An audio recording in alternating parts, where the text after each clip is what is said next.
Olá pessoal, eu estou gravando esse vídeo que deveria ter sido uma live, mas a gente teve problema de conexão hoje à tarde e acabou que a conexão estava caindo muito e eu resolvi gravar esse vídeo, né, que seria o conteúdo daquela live e para colocar disponível para vocês aqui.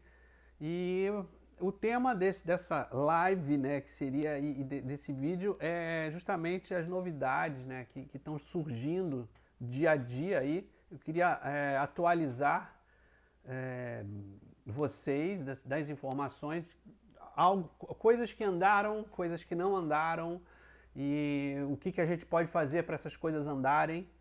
Então eu vou aí mais uma vez, eu vou tentar fazer mais ou menos como eu fiz na última live. Eu vou dividir, né, em três pilares aí, que eu digo que são os pilares mais importantes aí para a gente manter assim, o restaurante em pé, né, ao longo aí dessa tormenta que a gente está passando por essa crise. O que a gente pode fazer para que se mantenha esse restaurante em pé? E aí esse tripé, a gente está falando de folha, né, folha de pagamento, é, além da folha de pagamento dos funcionários, né, é, o aluguel, que é um outro ponto que precisa ser pensado e avaliado e tentar entender para onde a gente vai em relação a isso.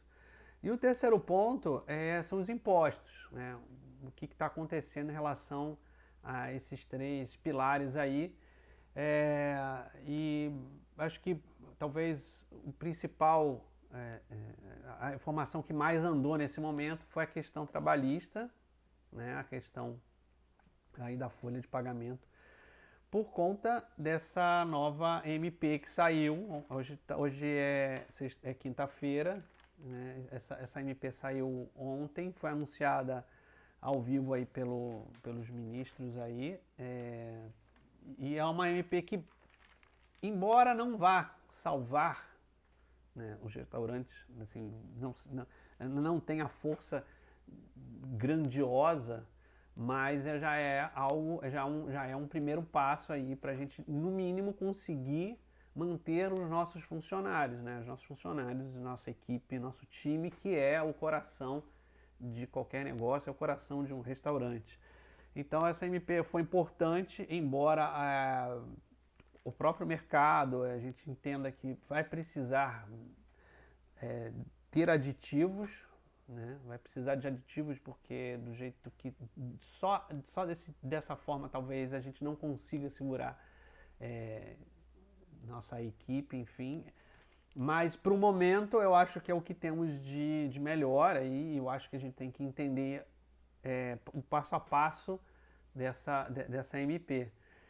As mídias tradicionais aí, TV e jornal, não conseguem esmiuçar isso de forma que a gente consiga entender com clareza. Então o que eu fiz foi através da Brasel.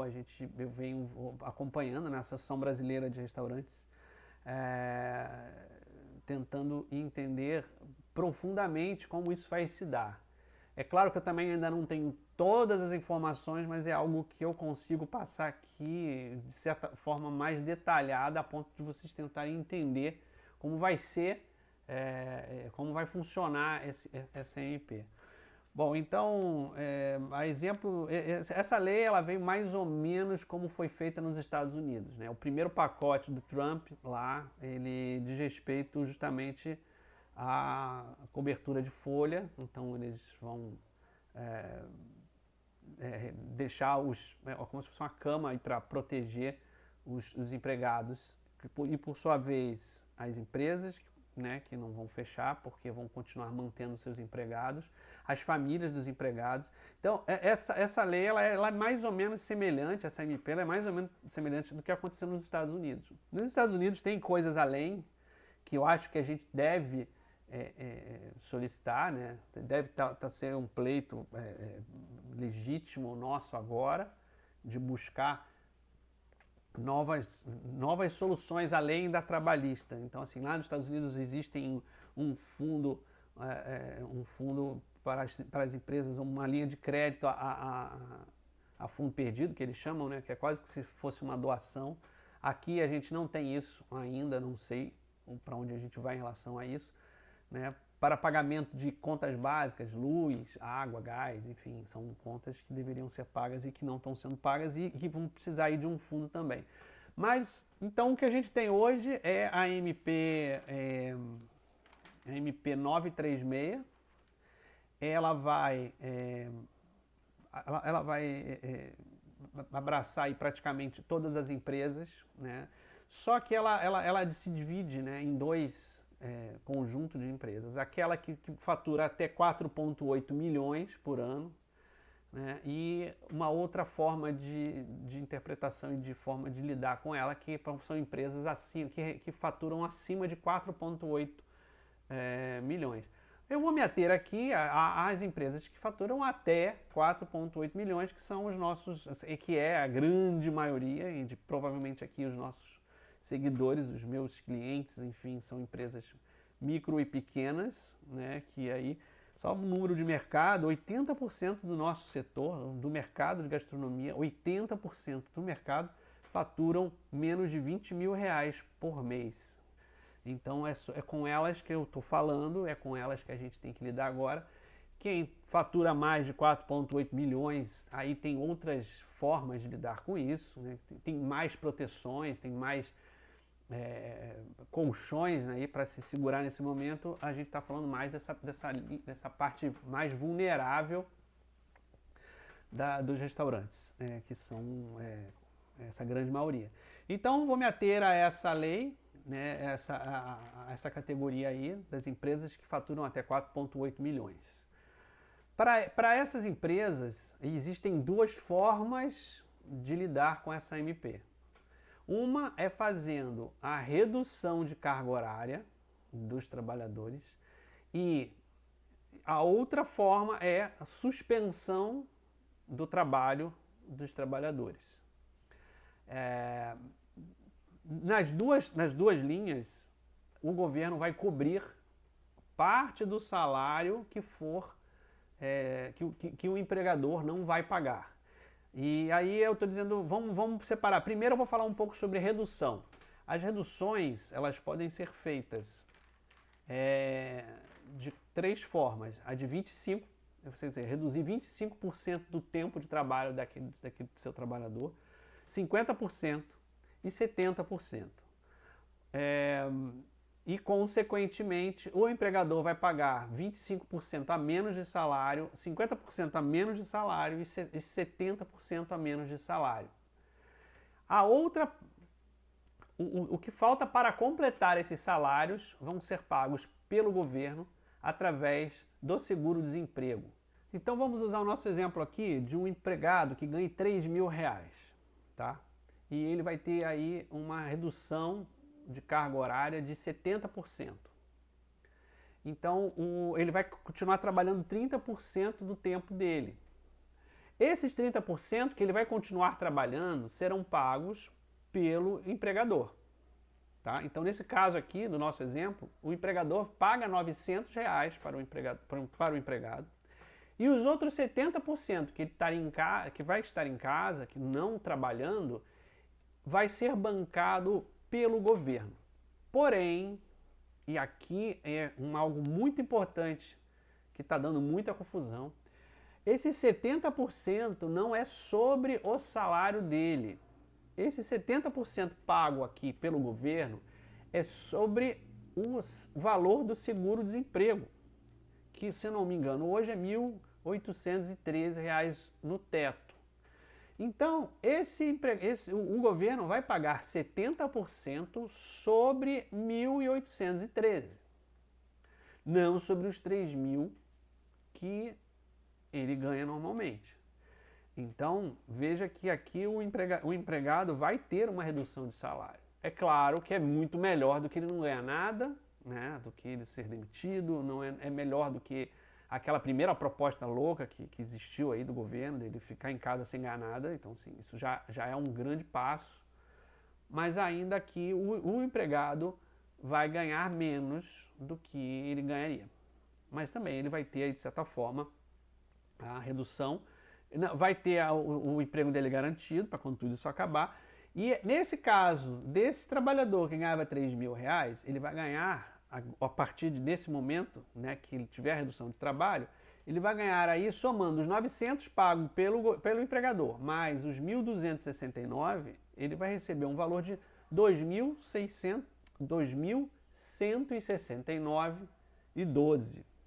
Né? Então, ele vai ter aí um corte de 800 e poucos reais no salário dele. Né? De certa forma é preocupante, porque provavelmente esse empregado aí tem contas a pagar, já tem a sua rotina e ele vai ter aí que, né, se reorganizar. Eu não estou dizendo que o programa seja ruim, pelo contrário, ele vai salvar sim empregados, graças, né, a essa proposta, ele vai salvar muitos empregos, isso é bom. Agora, que ela podia ser um pouquinho melhor, como está acontecendo nos Estados Unidos, sim, podia. A gente precisa entender que o governo precisa entrar mais fundo, né, nessa negociação aí. Mas, enfim, resumindo, um empregado que ganhe R$ 3.000 e tiver uma redução de carga horária de 70%, esses 70% do tempo que ele vai ficar em casa será pago pelo governo, né, sob o valor, 70% sobre o valor do seguro-desemprego, que hoje custa R$ 1.813. Então, resumindo de novo, R$ 3.000 de salário, o empregador paga R$ 900, o governo paga 70% sobre o valor do seguro-desemprego, que nesse caso da 1.269, ele teria um salário nesse período de 2.169 e não de R$ 3.000. Então, eu espero que eu tenha deixado claro isso. Eu sei que é confuso, eu demorei, todo mundo está demorando para entender um pouco isso, porque parece às vezes que o governo vai bancar, assim, que o empregado vai ganhar 100% do salário dele, não vai. Ele vai ganhar um pouco menos, porque o empregador paga os 30% sobre o salário e o governo paga 70% sobre o valor do seguro-desemprego. Então isso aí é que faz cair um pouco o salário do empregado, mas que também, de certa forma, segura o emprego dele. Né? Então aí a gente tem uma contrapartida e tem a se pensar num futuro, num algo melhor, mas o que temos hoje é isso. Tá? No caso dessa suspensão, desse corte, essa redução, né, na carga horária, ela vai poder ser usada durante 3 meses. São 90 dias, são 3 meses que o empregado vai poder trabalhar com redução de carga horária e com essa ajuda do governo aí. Nesse formato, a duração é de 3 meses. Tá? E para tudo isso acontecer, o empregado tem que ganhar aí até 3 salários, né? Que hoje estão na faixa aí de R$ 3.117. Se todos aqueles que recebem até R$ 3.117 vão poder entrar nesse pacote. Os que recebem acima só vão poder ter 25% da carga horária, da redução da carga horária. Não vai poder reduzir mais do que isso. Né? Não vai poder ter os 50% de redução e nem os 70%. Para quem ganha acima de 3.117, a redução máxima de carga horária é 25%. Tá? E aí com a ajuda do governo de 75%, né, quer dizer, da ajuda do governo de 25%. Então, eu espero que tenha ficado claro, embora seja confuso. Se tiverem perguntas, por favor, deixem aqui que eu vou responder uma a uma, porque eu estou por dentro aí de tudo que está acontecendo, em detalhes. É que num vídeo, às vezes, a gente não consegue passar tudo, cada empresa aí, cada restaurante tem o seu... as suas peculiaridades, enfim, eu vou... agora eu vou entrar aqui, né, na outra linha, que é a linha da suspensão do trabalho. Que o funcionário simplesmente não vai trabalhar. Então você tem aí. Depois eu vou dar exemplos dentro de um restaurante como isso funcionaria. Mas por que metade do meu staff vai trabalhar, metade não vai, metade vai ter carga reduzida? A minha ideia aqui é mostrar exatamente como isso vai funcionar dentro de um restaurante. Então, assim, outra linha, como eu disse, uma linha é a redução de carga horária, a outra linha é a suspensão temporária dos serviços. Ou seja, aquele empregado vai ficar em casa, né, o dia inteiro, ele não vai trabalhar de hipótese alguma, só que aqui nesse caso ele vai receber o seguro-desemprego, que não é o seguro-desemprego que ele receberia se tivesse. Isso o governo tem deixado muito claro também. Ele não perde o direito do seguro-desemprego caso ele venha a ser demitido no futuro. Então, assim, isso daqui seria um benefício a mais aqui. Não é o seguro-desemprego que ele teria lá caso ele seja demitido. Ele continua tendo este direito. Só que esse rapaz, essa pessoa que vai ficar em casa, ele vai ter direito a receber a suspensão dos trabalhos temporariamente e vai ficar em casa recebendo o valor de um seguro-desemprego que hoje é R$ 1.813. Na verdade, o seguro-desemprego tem uma faixa, né? E essa faixa tem uma tabela e essa tabela precisa ser consultada, né? Todo contador tem isso. Nesse caso, ela vai de 1.045 a 1.813.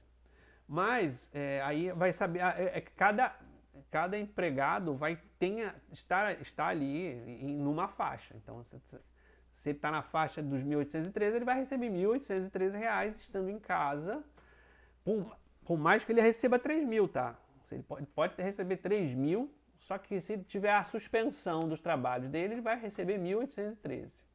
No caso da suspensão, não existe esse equilíbrio aí que tem lá na redução de carga, né, de carga horária.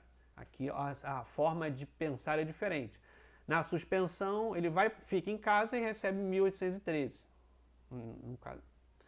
Se for a redução, tem aquela formulazinha que eu falei, 30% pago pelo empregador, 70% pago pelo governo, em cima aí do seguro-desemprego, né, do valor do seguro-desemprego. Então, algumas dúvidas, né, que surgem, né, quando a gente começa a falar isso, perguntas, quando isso vai estar valendo? A gente ainda não sabe. Ela foi aprovada pelo Supremo, ela já passou por várias instâncias, agora está para ser publicada, né? Diário Oficial, aquela coisa toda. Parece que ainda não tinha sido, ia ser, aquela confusão que volta e meia acontece no governo, que um diz que vai ser, outro diz que não vai ser, enfim, está acontecendo isso. Então, assim, em breve vai ser publicado. A partir da publicação já começa a valer. Mais o que a gente pode dar aí de informação? Importante. Nesse valor a ser, se o cara ficar suspenso em casa, aqueles R$ 1.800 que ele vai receber do seguro-desemprego não incide nenhuma gorjeta, porque a gorjeta, apesar de hoje vir na carteira, ela é um valor que varia. Varia. Um mês faz um X, outro mês faz um X, então isso está fora. O que vai incidir aí é o valor registrado na carteira do salário. Então, se um garçom recebe um salário mínimo mais gorjetas, a lei aqui só vai proteger o salário mínimo que ele recebe. Então, as gorjetas não entram nessa conta. Tá? Isso é uma dúvida que provavelmente muita gente vai ter. Então, gorjetas não entram nessa discussão. Essa negociação ela é aberta. Então, eu vou dar um exemplo. Você suspende, né? E a suspensão, ao contrário da redução, a redução pode ser usada durante 3 meses, 90 dias. Já a redução, né, já a suspensão só pode ser usada por 2 meses. Então, enquanto a redução vai poder ser usada, né, esse plano pode ser usado durante 90 dias, a suspensão apenas por 60 dias. E você pode jogar com isso. Né? Vamos imaginar que no início você queira suspender, porque ainda não tem movimento nenhum, seu restaurante está fechado, eu quero suspender. Então você só pode suspender esse empregado por 2 meses, ele vai continuar lá recebendo os R$ 1.800 do seguro-desemprego. E vamos imaginar que essa abertura comece a ser gradual, né? Então, essa abertura sendo gradual, provavelmente você vai precisar de funcionários. Então, você faz esse empregado volte, mas que ele não precise trabalhar toda a carga horária dele, né? Então, aí o que ele vai fazer? Você pode reduzir, já ir diminuindo. Então, ele vai ficar suspenso durante 2 meses, no terceiro mês você vai fazer com que ele trabalhe 30% do tempo dele. Então, você pode combinar a redução com a suspensão, em qualquer momento. Então, ou ao contrário, às vezes você está reduzindo agora e o bicho pega mais para frente, você vai querer suspender esse funcionário, também é possível. Vai ser possível acontecer isso. Tá? Outra informação que também chega, qualquer trabalhador vai poder usufruir desse pacote, nesse momento emergencial. Né? Porque existe a lei de quem está amparado aí pelo seguro-desemprego, você precisa estar 3 meses trabalhando, não importa. O cara pode ter 20 dias de trabalho, ele está contemplado aí com essa lei. Não importa o tempo de casa dele. Né? Então, eu acho que a princípio, o que eu tenho para falar sobre a nova MP, que é a MP 936, é basicamente isso. Eu acho que ficou... Talvez, eu espero ter ficado bem claro isso para vocês. Claro que o contador de vocês vai trazer mais informações. Importantíssimo, como vai ser pago isso? Outra pergunta que eu vi muito aí nas lives que eu estava participando da Brasel, enfim, todas essas informações que eu venho pegando. Como é que vai ser pago isso? Nem o funcionário não vai ter que se mexer para receber esse dinheiro. Não é ele que vai se mexer. E também, provavelmente, o próprio empregador também não vai ter que fazer nada muito diferente do que vem sendo feito. Né? O contador tem acesso lá ao sistema já, né, de cadastro no Ministério do Trabalho. Vai se abrir lá uma opção, né, para o contador preencher os dados bancários desses funcionários. E esse dinheiro vai cair automaticamente. Então, a pessoa, né, o empregado não vai precisar se mexer e o empregador tampouco, porque ele vai passar esse trabalho lá para o contador que já tem o sistema funcionando. Então, aparentemente, a ideia é que seja simples desse jeito. Mais o que? Então, eu acho que é basicamente isso, as informações relevantes em relação a essa lei, que, como disse, apesar de ainda ser muito tímida, ela vai ajudar nesse momento de desespero. Em breve, provavelmente, a gente vai precisar de mais ajudas, de mais auxílios e de mais rapidez, porque o que está acontecendo muito aqui, a gente tem visto, inclusive, naquele auxílio, aquele amparo, né, às pessoas, as pessoas em situação mais que estão necessitadas mesmo, né? Que esse auxílio de R$ 600, essas pessoas que hoje já não têm mais o que comer e que estão precisando desesperadamente pelo dinheiro, e o dinheiro não vem, porque fica 2 dias na mão de um, mais 2 dias na mão de outro, aí precisa de uma aprovação, agora tem que aprovar uma PEC para liberar, e essa burocracia tá assustando um pouco. Se nos assusta, né, donos de empresas, você imagina como assusta aquela pessoa que está em casa hoje sem nada na geladeira. Então isso está um pouco assustando, essa lentidão do governo em liberar as coisas, em tocar os projetos com o tempo que deveria. Então essa é mais uma lei aí que a gente não sabe quando que vai entrar em vigor, mas a gente já sabe que ela existe e que ela vai acontecer. Agora cabe a nós, né, a pressão assim, quase que eterna, né? A gente tem que estar pressionando o governo em todos os momentos para cada exigência que a gente vai fazer ao governo, a gente vai precisar da força dessa nossa comunidade, da comunidade de gastronomia, para ficar em cima, para que eles não parem, né? Eles não podem parar aí do jeito que está sendo, está muito lento. Então vamos tocar isso para a gente conseguir isso cada vez mais rápido, a liberação dessas verbas que estão aparecendo. Vamos lá, vamos falar um pouco mais sobre outras possibilidades, né, outros desesperos, né, que a gente está aí vivendo, né, outras necessidades imediatas. A gente precisa falar um pouco sobre aluguéis, né? Isso daí está muito... É um complicador, porque está longe do governo buscar uma solução para isso, né? Precisava ter aí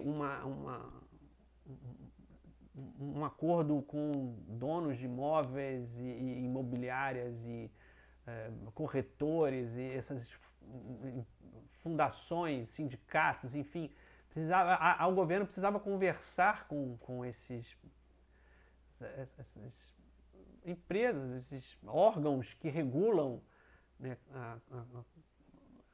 os imóveis, né, para saber como que isso vai ficar. Porque até os Estados Unidos estão vivendo esse drama. Até os Estados Unidos ainda não conseguiu desenrolar esse problema. Eles estão com um problema semelhante com o nosso. A gente precisa ter do governo um caminho para resolver isso. Enquanto não tem, né, assim como eu já falei, se alguma coisa andou, que foi na área trabalhista, né, de folha, a área de aluguéis, né, a gente não andou nada, né, não andou nada. Então, assim, o que está acontecendo são acordos de cavalheiros, como disse na última live que eu dei, são acordos que precisam do uso do bom senso. Às vezes, pode ser que você precise de um advogado para intervir nesse momento, para ter uma conversa séria com as imobiliárias, com os proprietários de imóveis, para como vai fazer isso. Na última vez também falei, eu dei exemplos de suspender os aluguéis nesse momento crítico, né? Soma-se esse valor total e parcela esse valor que ficou pendente em uma boa quantidade de parcelas, 12 meses, 24 meses, diluir esses valores. Existe um projeto que está acontecendo na Câmara, que me parece que correu ontem, teve aí a participação de vários deputados, que se fala muito sobre uma lei aí que viria, né? Mas me parece que são imóveis residenciais. Eu não sei se entra nessa conversa, isso aí eu precisaria entrar um pouco para entender, se entra aí os imóveis comerciais também. Mas que teria um pouco, seria mais ou menos o acordo que eu estou imaginando aqui, que seria essa suspensão por 3 meses. Dei um exemplo também, se você tem um aluguel aí de 6 mil reais, você, de 2 mil reais, né, e você suspender esse aluguel de 2 mil reais por 3 meses, a gente está falando que seria um valor total de 6 mil reais. Então, ao final desses 3 meses, né, no 4º mês, já seria pulverizado, né, esse valor ao longo de 12 meses. Então, dividiria aí 6 mil por 12, né, que me daria aí um pouco mais de 500 reais de parcela. Então, assim, ao invés de eu pagar 2 mil, eu pagaria 2.500 reais a partir do 4º mês. Isso, né, se a economia voltar a funcionar, porque então tudo isso é algo que precisa ser pensado hoje para ser repensado daqui a um mês, para ser repensado daqui a 2 meses. As notícias não param de chegar, é tudo muito confuso, mas o tempo não para, né? O boleto do aluguel já provavelmente chegou na mesa de todos os restaurantes, e como é que se faz? Então é preciso a conversa com o proprietário, com a imobiliária, e até se possível, a presença do seu advogado, né, que vai aí usar os argumentos da lei, da força maior, né, de catástrofes, de calamidade pública, tudo isso entra no jogo, né, e às vezes o advogado aí tem condições de fazer informações que eles vão poder ajudar aí você além do que você pode.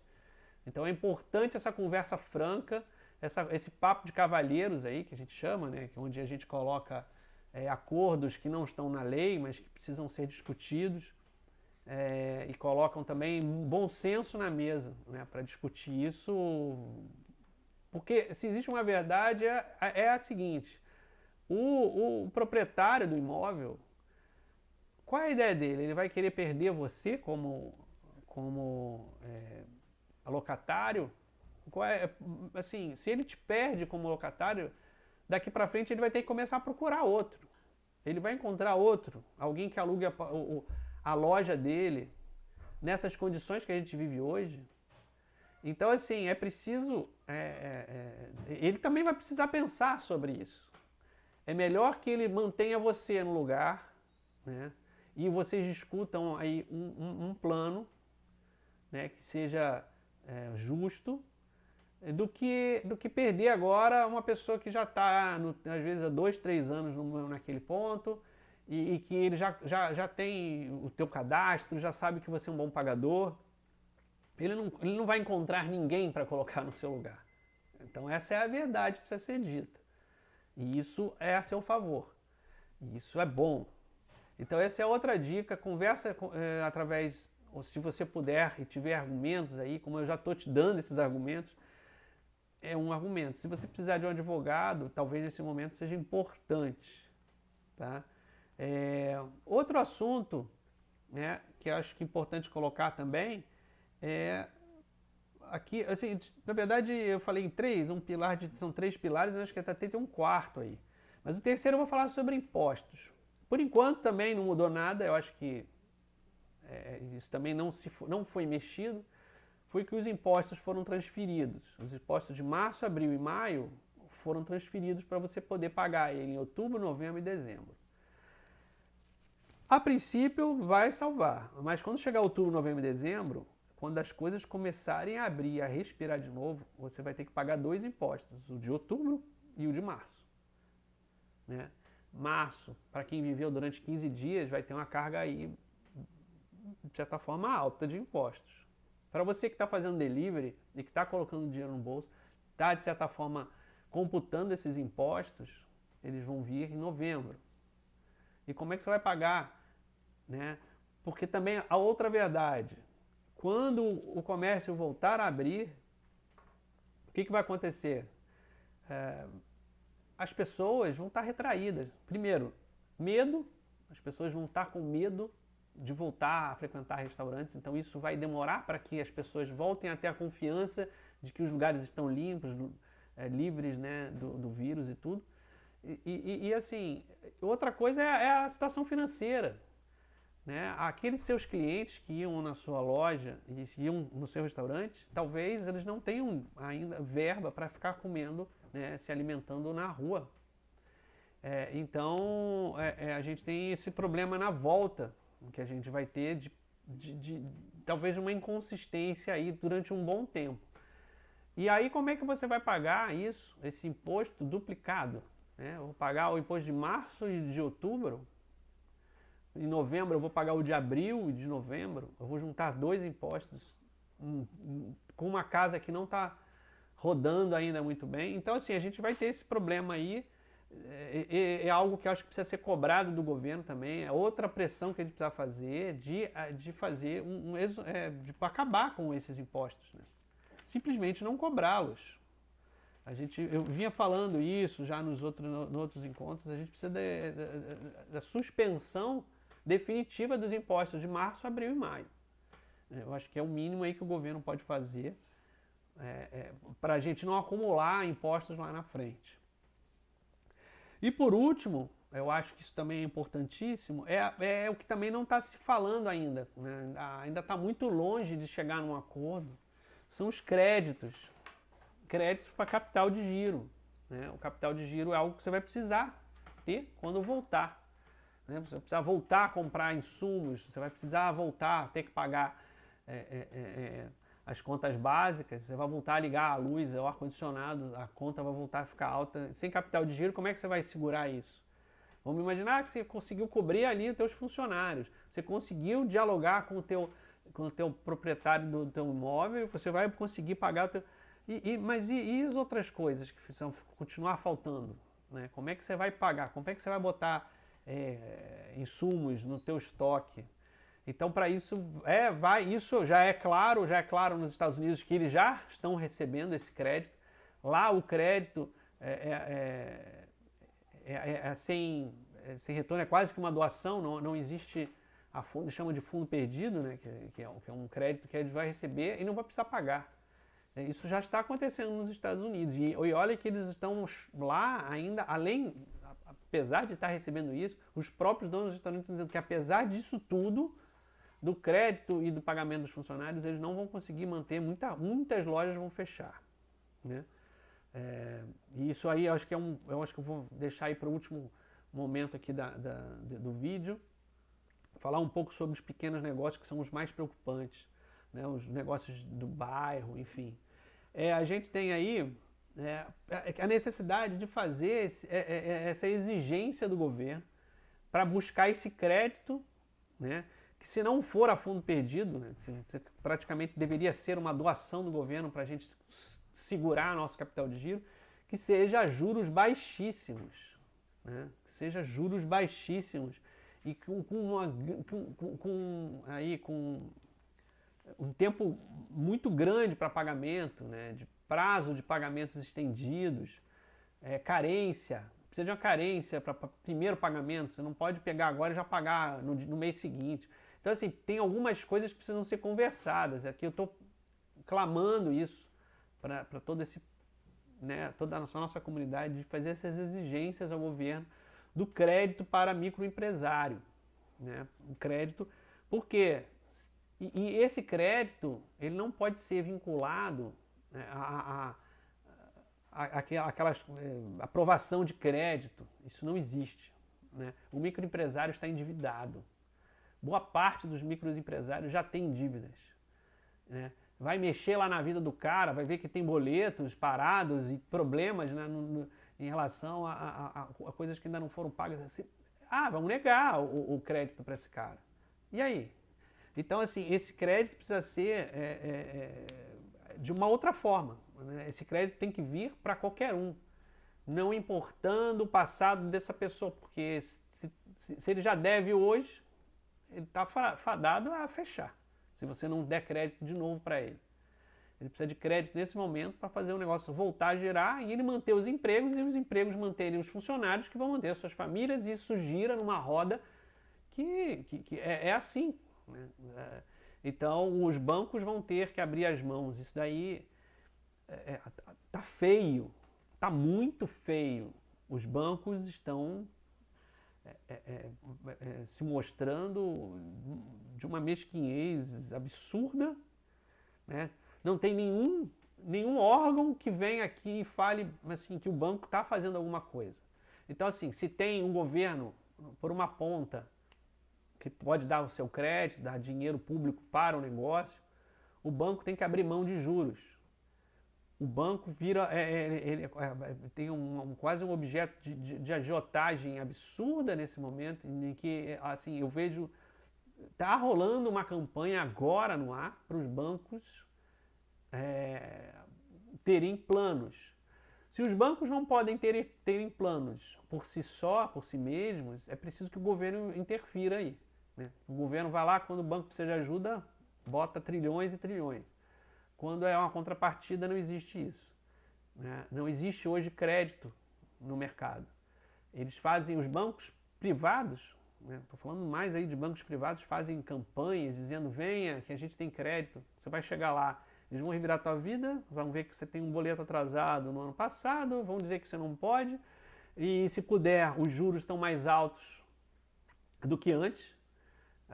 Eles não estão a fim de salvar ninguém, eles querem salvar eles mesmos. Então essa é uma crítica aí que precisa ser feita, e precisa ser cobrado do governo para o governo cobrar dos bancos, porque eles vão ter que abrir mão, eles vão ter que abrir a mão, eles vão ter que fazer algo para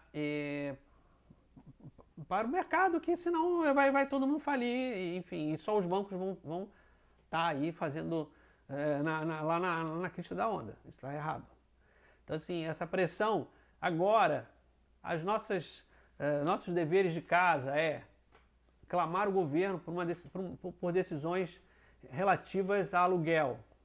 Primeira exigência. O que faz com os aluguéis? Se existir uma forma legal disso acontecer, né, através de uma MP, decretos, enfim. O segundo,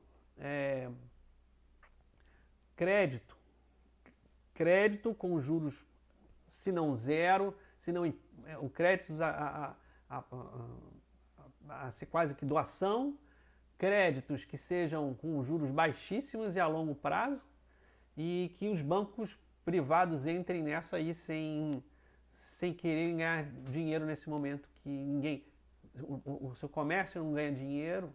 Por que os bancos têm que ganhar dinheiro agora? Se ninguém está tendo lucro, se está todo mundo demitindo, por que os bancos têm que ganhar dinheiro agora? Por que os bancos têm que lucrar? Eles já lucram. Então, assim, essa é a segunda exigência. E a terceira exigência é em relação aos impostos. Os impostos não podem ser prorrogados, eles têm que ser suspensos. Nos 3 meses, ninguém paga impostos. É isso que precisa ser cobrado.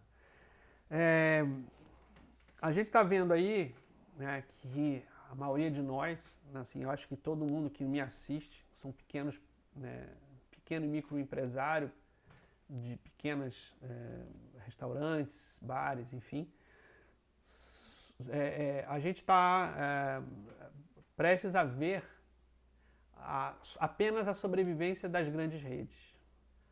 Aquele hambúrguer artesanal que você ama está fadado à falência, né? É o que está acontecendo. Você vai conseguir continuar comendo no McDonald's, no Burger King? Sim. Essas redes não vão fechar. Mas não vão fechar. Vão fechar. A gente tem 2.500 lojas, eles vão fechar 30 e vão resolver o problema deles. Essas grandes redes, elas vão continuar sobrevivendo. E os nossos restaurantes de bairro, aqueles que não têm capital de giro, aqueles que empregam as pessoas do seu bairro, da sua comunidade, eles estão fadados a fechar. Mas isso é tão claro e tão assustador que é preciso ir muito além. O governo precisa ir muito além do que ele já foi. Eu estou sempre usando o exemplo dos Estados Unidos, que lá já está à frente da gente e mesmo assim estão fechando lojas, mesmo assim estão demitindo. Porque o cenário é gravíssimo. Então, assim, o governo precisa fazer muito mais e com muito mais agilidade do que está fazendo. Muito mais agilidade. E muito mais a ser feito também. Então, esse é o meu apelo à comunidade, apelo a vocês, né, que fazem a pressão, que colocam a máquina para girar, que vão para a rua e que vão para a rua, né, sem ir para a rua.